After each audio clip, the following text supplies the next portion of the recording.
हिमाचल प्रदेश में बीते कुछ समय में ऐसे मामले सामने आए हैं जिसमें पुलिस की कार्यप्रणाली पर सवाल उठे हैं।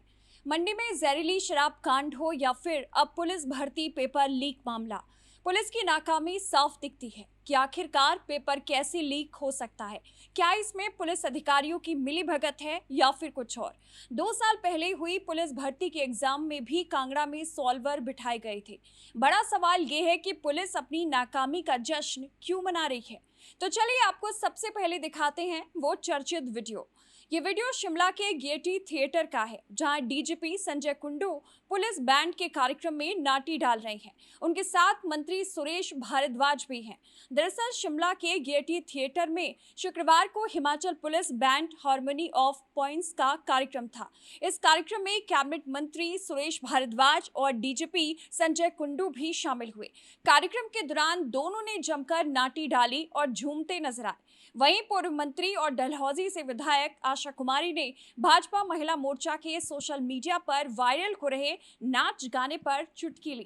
कहा कि एक और हिमाचल प्रदेश में महिलाओं की रसोई में भाजपा की गलत नीतियों के चलते महंगाई की वजह से आग लगी है। रसोई की हर चीज के दाम लगभग दोगुने हो चुके हैं। सरसों के तेल के दाम 2 से 4 गुना महंगा हो चुका है। लेकिन शायद भाजपा को इन सारी बातों से कोई मतलब नहीं है और बजाय की महिलाओं को राहत किस तरह से मिली है हिमाचल प्रदेश में, उसको लेकर कोई रणनीति भाजपा की मौजूदा सरकार बनाती, उससे विपरीत सभी चीजों से बेफिक्र होकर ये सरकार और सरकार का महिला मोर्चा नाच गानों में व्यस्त नजर आ रहा है।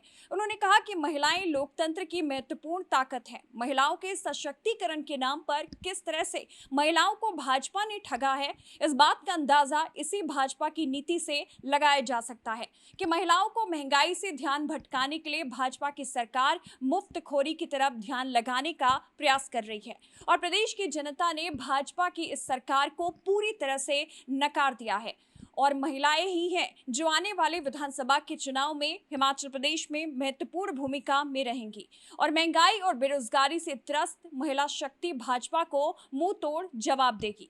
उन्होंने आगे कहा कि इस तरह के कार्यक्रम सोशल मीडिया में देखे जाते हैं तो कहीं ना कहीं भाजपा के भीतर इन दिनों क्या घट रहा है, उस बात की चर्चा भी आम लोगों के साथ जरूर होती है। इसी के साथ उन्होंने आगे कहा कि ये तो महिला मोर्चा की बात है, लेकिन अगर हम सरकार के मंत्रियों और अफसरों की बात करें तो किस तरह से 80,000 के करीब युवाओं ने जो पेपर दिन रात मेहनत करके दिया था, उस पेपर को सरकार ने रद्द कर दिया क्योंकि उस पेपर में धांधली हुई थी। धांधली सरकार में हुई थी, भाजपा की सरकार में, और जांच कौन करेगा? पुलिस विभाग में। उन्होंने कहा कि एक विडंबना हिमाचल प्रदेश की हो गई है। इस तरह की सरकार हिमाचल प्रदेश में काम कर रही है जिसको शायद हिमाचल प्रदेश की जनता की वास्तविक स्थिति का अंदाजा ही नहीं है। उन्होंने आगे ये भी कहा कि एक और पुलिस के मुखिया पेपर रद्द होने के बाद डांस कर रहे थे, दूसरी ओर हिमाचल प्रदेश के युवा पेपर रद्द होने की आवाज में सिर पर हाथ रखकर बैठा था क्योंकि अब एक बार फिर पेपर होगा और जो लोग पहले चयनित हुए थे उनमें से अब आधे भी चयनित नहीं होंगे। ऐसी स्थिति में हिमाचल प्रदेश में बेरोजगारों में असंतोष बढ़ेगा। शर्मनाक ये वीडियो जो सोशल मीडिया में वायरल हो रहा है पहले ही था, लेकिन उससे भी अधिक शर्मनाक पुलिस के मुखिया का ये वीडियो जिसमें ये पेपर भर्ती होने की घोषणा के बाद मंच पर डांस करते नजर आ रहे हैं।